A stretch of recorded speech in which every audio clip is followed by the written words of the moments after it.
Fala pessoal, hoje é dia do nosso programa Na Laje com Lincoln Reis. E hoje o nosso convidado é lá da ala da saúde, é o doutor Luiz, que é chefe da média e alta complexidade no município de Santos. Produção, tá dormindo não, né? Acorda Caio, acorda Raí e o foguete vai passar. Roda a vinheta que eu vou chamar o homem. O homem tá na laje.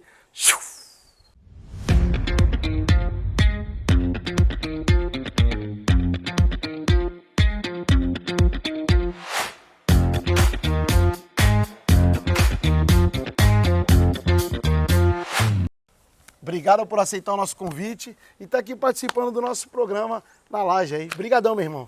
Obrigado a vocês, obrigado Lincoln. É uma grande oportunidade demonstrar um pouco do nosso trabalho frente da Prefeitura de Santos e o nosso trabalho como médico, né? É isso aí. O doutor Luiz, já vou chegar chegando. O doutor Luiz lembra muito, é meu amigo, meu irmão, conheci ele lá em meados de 2015 para 2016. Um cara fantástico, excepcional, gente boa demais, meu irmão. Não é porque você está aqui na minha frente, mas eu falo nos quatro cantos da nossa cidade, na cidade de Santos. O doutor Luiz parece e lembra muito bem aqueles médicos da antiga, aquele médico da família que batia na porta da tiazinha, porra, entrava para tomar um café, trocava uma ideia, conversava. E a família, a pessoa que tinha esse atendimento humanizado, tinha aquela satisfação. E hoje eu sinto muito falta disso, que agora tem os médicos modinha, nada contra, tem que fazer um atendimento digno. Mas aí está o doutor Luiz. Doutor Luiz, brigadão mais uma vez. É um cara humano, um cara do bem, que ajuda as pessoas. Muito obrigado. É importante falar sobre isso, né? Na era da tecnologia que nós estamos agora, todo mundo preocupado com exames, né?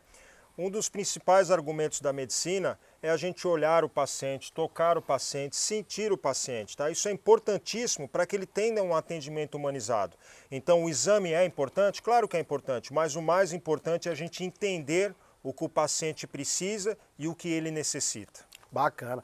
Doutor Luiz, você participou da coordenação e implantação do SAMU Santos. Que tal? Uma excelência. Às vezes nada está pronto, né? Nem tudo está pronto, está perfeito. A gente recebe algumas críticas por ser do Poder Legislativo e a gente sempre faz contato lá com a rapaziada. O Ismael sempre atende a gente e atende com excelência. Hoje, você não está mais lá. Como é que você vê fora desse departamento? Eu sei que você tem amigos lá, tem contato lá, deixou a sua sementinha lá. Como é que você vê hoje? Falta alguma coisa?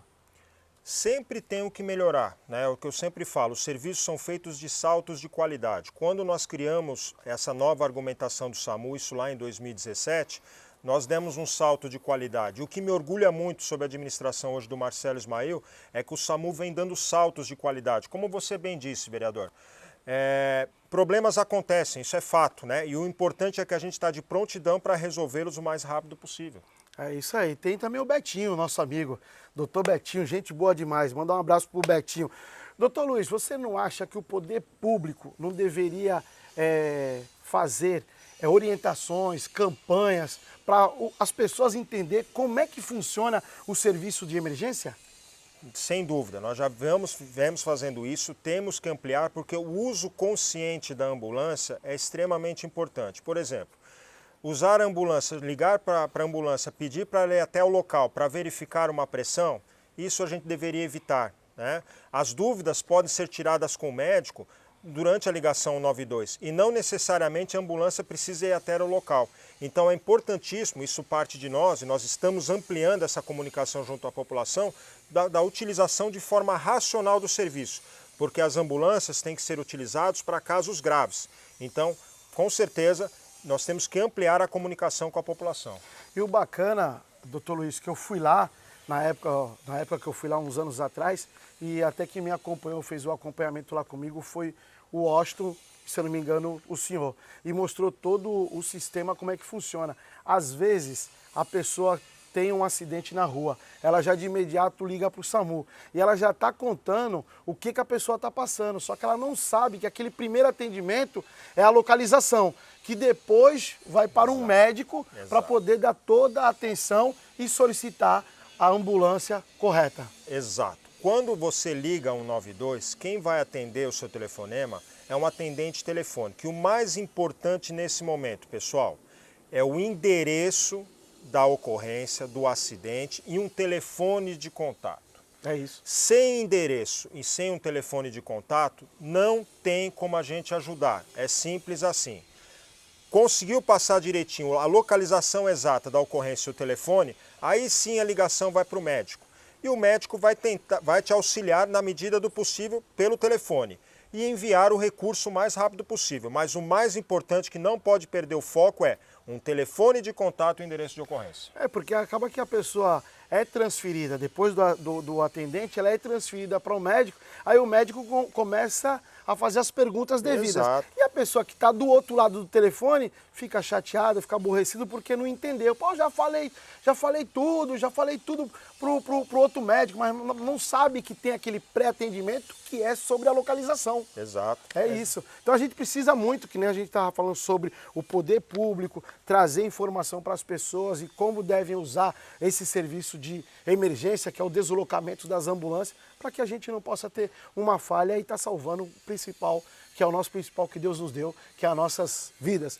Doutor Luiz, fala um pouquinho e o que é a educação permanente do SAMU, que é o NEP. NEP Santos. A gente falou do Betinho. O Betinho hoje está lá como responsável sobre o NEP. Fala um pouquinho o que é para os telespectadores e para os web-espectadores também. Porque o programa, doutor Luiz, ele vai ao ar na ISTV, são telespectadores. Depois vai para as plataformas digitais, Lincoln Reis Oficial e também o Na Laje. Exato. Dr. Carlos Alberto Yoshimura, popular Betinho, ele vem capitaneando esse núcleo de ensino permanente. O núcleo de ensino permanente é extremamente importante porque a gente capacita os nossos servidores, os nossos funcionários, bem como a gente promove capacitação do público em geral. É muito comum nós fazermos parcerias com algumas entidades de bairro e fazermos as capacitações, como promover os primeiros socorros, o que é muito comum, como fazer o desengasgo de um bebê. Então as ações do núcleo de ensino permanente são extremamente importantes até para a população conhecer o serviço, né? A população precisa conhecer como é que o SAMU funciona. Aí está uma atuação do NEP também. Então, parabéns ao Dr. Betinho pelo trabalho desenvolvido e a toda a equipe do NEP. Caramba, você falou sobre o engasgamento, né, do próprio bebê. Tem um amigo meu, Douglinhas, o DG, ele acabou que salvando até o bebezinho dele. Tava na madrugada e o filhinho dele começou a falta de ar. Ele não sabia o que era aquilo, entrou em desespero a esposa, entrou em desespero ele, o Douglinhas foi lá, pôs no carro, a mulher dele pegou o carro, ele foi carregando. Aí do nada, Deus, né? Deus é tremendo. Do nada ele foi e bateu nas costinhas do bebê, aí saiu aquela borra de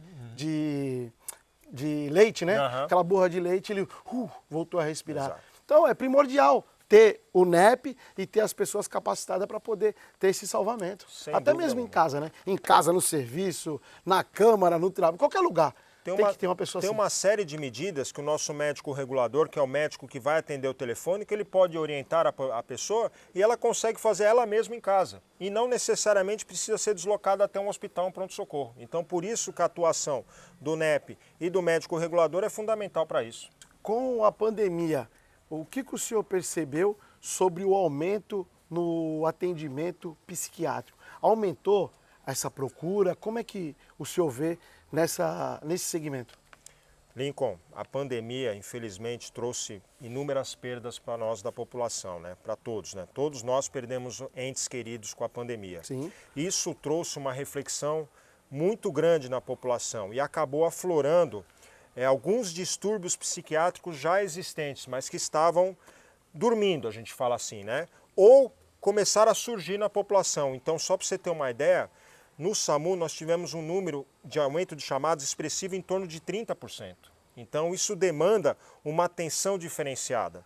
Só para você ter uma ideia, estamos numa fase de estudos agora de promover uma escuta qualificada desses pacientes. O que é isso? Nós estamos estudando isso, introduzir um profissional para que quando a gente mapeia esse tipo de ligação de um paciente que precisa de um apoio psicológico ou que sabidamente é psiquiátrico, a gente consiga fazer uma escuta mais qualificada. Ou seja, eu vou dar uma atenção maior para esse tipo de paciente, né? Então nós estamos procurando estudar a melhor forma que a gente consiga fazer esse atendimento. mas infelizmente o número de casos psiquiátricos aumentaram em torno de 30%. Isso está chamando muita atenção nossa. E falar em aumento, nós estamos chegando no período do inverno. Esse período é crucial para o aumento também das pessoas que vêm infartar. Exato, isso a literatura mostra que durante o período do inverno, por múltiplos fatores, o número de casos de infarto aumenta. Então a gente utiliza também esse período para lembrar a população da necessidade de fazer o check-up. Então você tem que procurar o seu cardiologista, seu clínico geral, fazer a tua bateria de exames, conversar com ele, para que a gente consiga detectar o problema antes do infarto, né? Quando começa aquela dor no peito que chama atenção, procure um médico. Porque depois que ocorre o infarto, infelizmente a gente sempre corre atrás do prejuízo. O ideal é que a gente pegue o paciente antes do infarto. É onde a gente consegue atuar com mais resultados positivos. Eu fiz essa pergunta, essa continuidade sobre a psiquiatria e também agora sobre o inverno, porque um amigo nosso já está fazendo um check-up, é o Ricardo, o marido da Ive já foi fazer o check-up correndo. Ele sentiu um friozinho, ele falou assim, vou fazer um check-up, Lincoln, porque é a parte que é o tempo que tem o maior índice aí de infarto nas pessoas, que é o período de inverno. Doutor Luiz, no seu entendimento, todas as pessoas que sofrem com problemas de cabeça necessitam de remédios? Aí tudo chega lá, dá um remédio que melhora. Como é que o senhor vê isso? Infelizmente, Lincoln, essa é uma ideia errada, né? Nem todo paciente que tem problemas psíquicos necessita de medicação. Nós temos que entender que a saúde mental é um tema extremamente importante na saúde, né? Nós temos uma equipe multiprofissional, formada por uma série de profissionais que vão fazer uma visão global do paciente. E a parte medicamentosa é uma das partes desse tratamento. Existem muitos tratamentos que a gente chama não terapêuticos, não medicamentosos, né? Então nós temos que entender que nem todo paciente com sofrimento psíquico necessita de medicação. Doutor Luiz, a gente não está falando sobre suicídio só na cidade de Santos, a gente está falando sobre suicídio no Brasil, quiçá também no mundo. E a gente vê o aumento de suicídio. E quando esse paciente vai ter um atendimento, qual o seu entendimento? Os médicos têm um preconceito, porque esse cara tentou se suicidar, ele não tem prioridade no atendimento. Como é que o senhor vê isso? Infelizmente isso é uma realidade. Você sabe que uma grande preocupação minha quando eu vou dar minhas aulas aí no SAMU de atendimento pré-hospitalar, eu trato a emergência psiquiátrica, no qual o suicídio está incluído, eu trato igualmente como uma emergência clínica. Eu explico para os meus alunos que um paciente infartando, ele tem a mesma prioridade, a mesma relevância de um paciente que está tentando o suicídio ou a automutilação, tá? Então, são temas igualmente importantes. Então, eles têm que ser tratados da mesma maneira, ou seja, serem priorizados. Mas, infelizmente, isso é uma realidade. Há uma visão, hoje, preconceituosa em relação ao tema de suicídio. O sofrimento psíquico é um tema muito complexo que desafia nós médicos, desafiam os outros profissionais de saúde, mas nós temos que ter um entendimento que é uma vida, que ela tem que ser salva e que a gente não pode menosprezar esse sofrimento. Ou seja, achar que aquele paciente que está infartando, ele é mais prioritário, ele é mais importante do que aquele paciente que tentou o suicídio. Os dois pacientes são igualmente importantes e necessitam da maior atenção possível.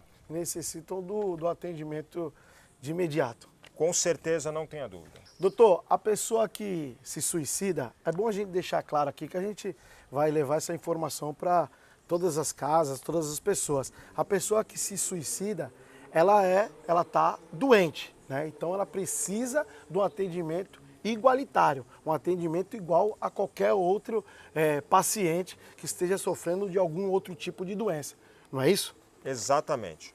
O nome técnico para isso é a pessoa que tem a ideação suicida, que tem na sua mente a vontade de se matar, ele é uma pessoa que necessita de tratamento. Então ela é tão igualmente importante do que um paciente com risco de infartar. E nós não podemos menosprezar esse tipo de doença. Elas têm que ser identificada e tratada de forma rápida, assim como o infarto. E mudando agora da água para o vinho.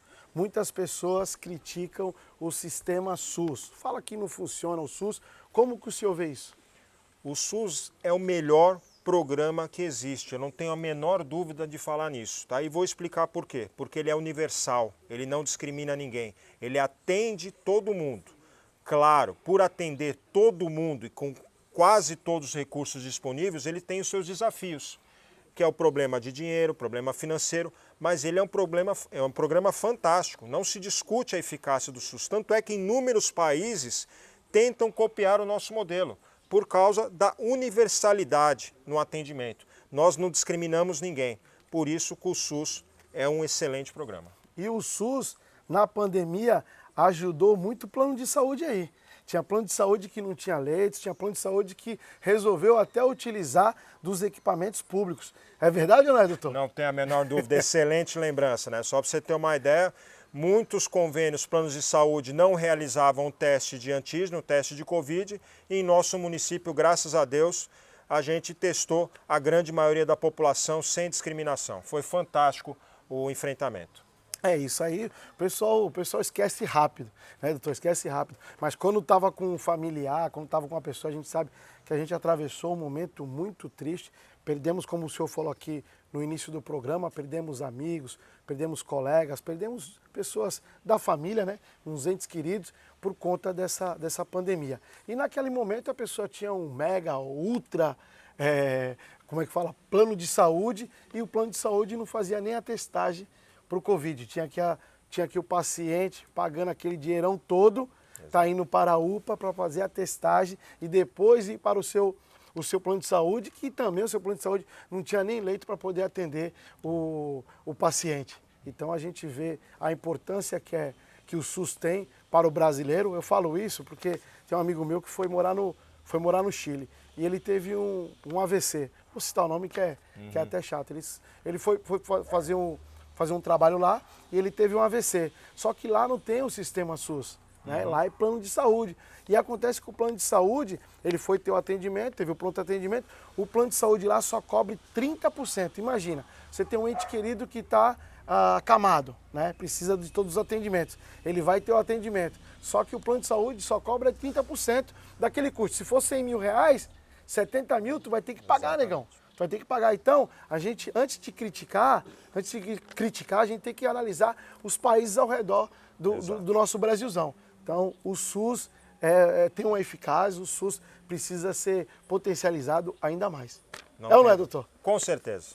Doutor, eu vejo, não sei se o senhor vê isso, né? Eu vejo um distanciamento das pessoas com o sistema, né? Eu falo isso sobre até mesmo as policlínicas, né? As policlínicas têm os seus conselhos, que têm as suas reuniões uma vez por mês. E acaba que as pessoas nem indo lá para poder fazer as suas reivindicações. Acabam que utilizando das redes sociais para poder falar, aquilo lá não tem médico, aquilo lá não tem remédio, e acaba que tendo aquela reunião para poder levar até o conhecimento do executivo.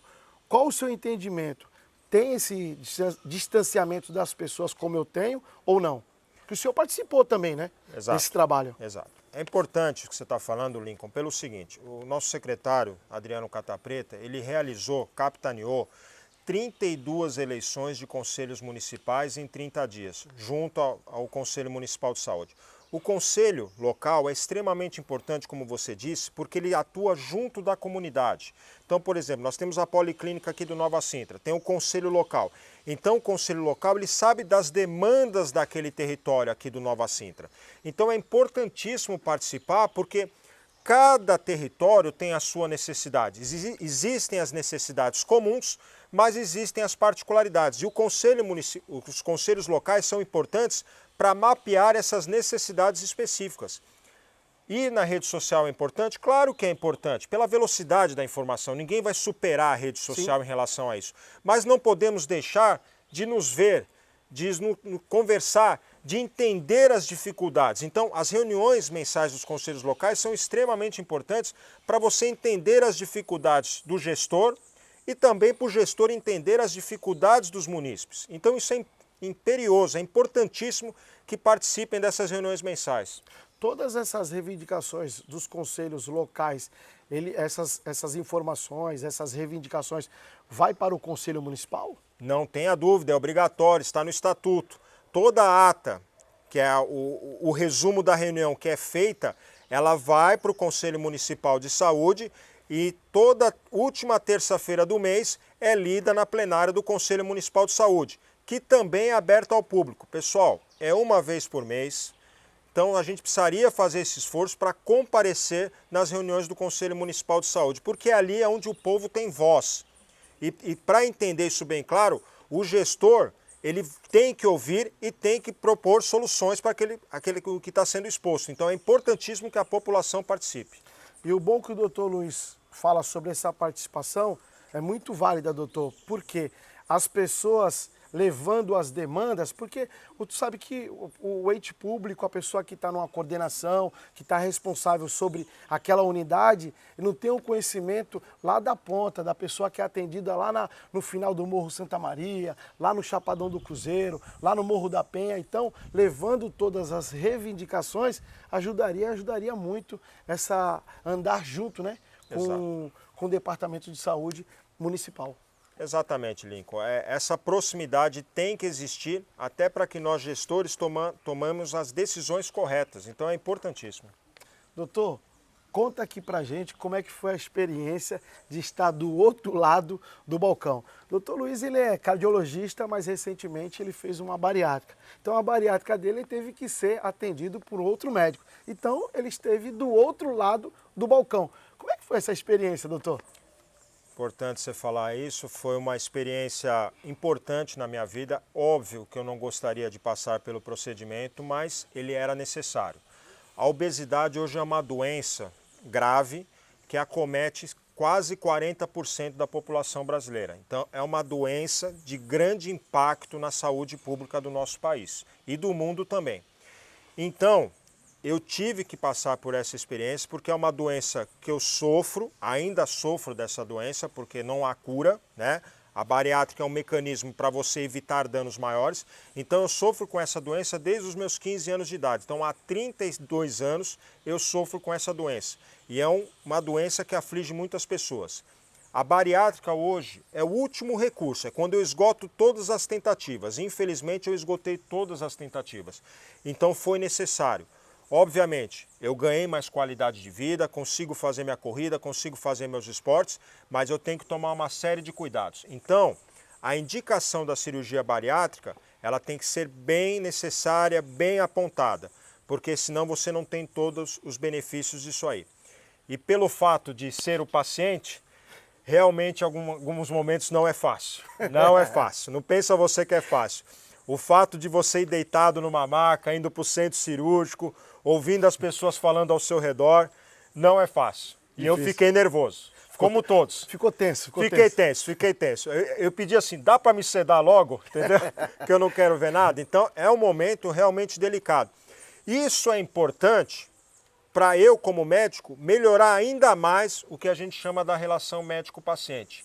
Porque eu fui paciente, então eu tenho que entender o sofrimento que aquela pessoa está tendo. Então eu tenho que cada vez mais humanizar meu atendimento, né?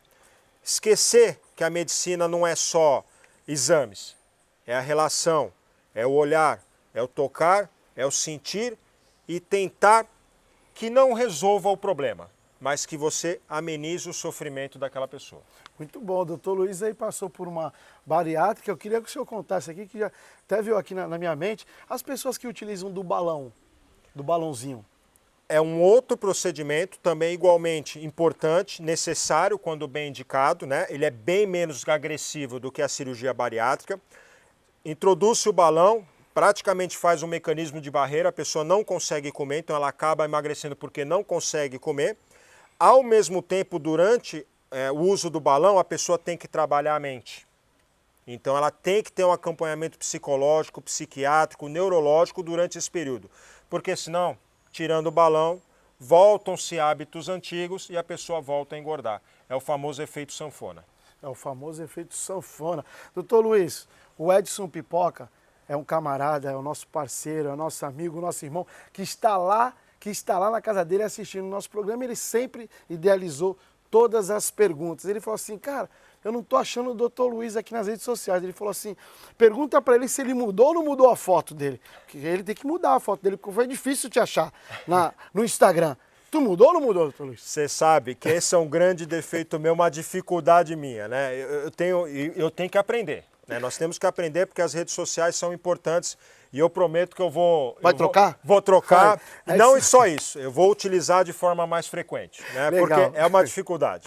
Olha, Edson, ele vai trocar. Até mesmo a Ivy falou, poxa, não tô achando o doutor Luiz. A Ivy também falou pra mim, será que é ele mesmo aqui? Falei, o menino já mudou, mas ele esqueceu de mudar as redes sociais.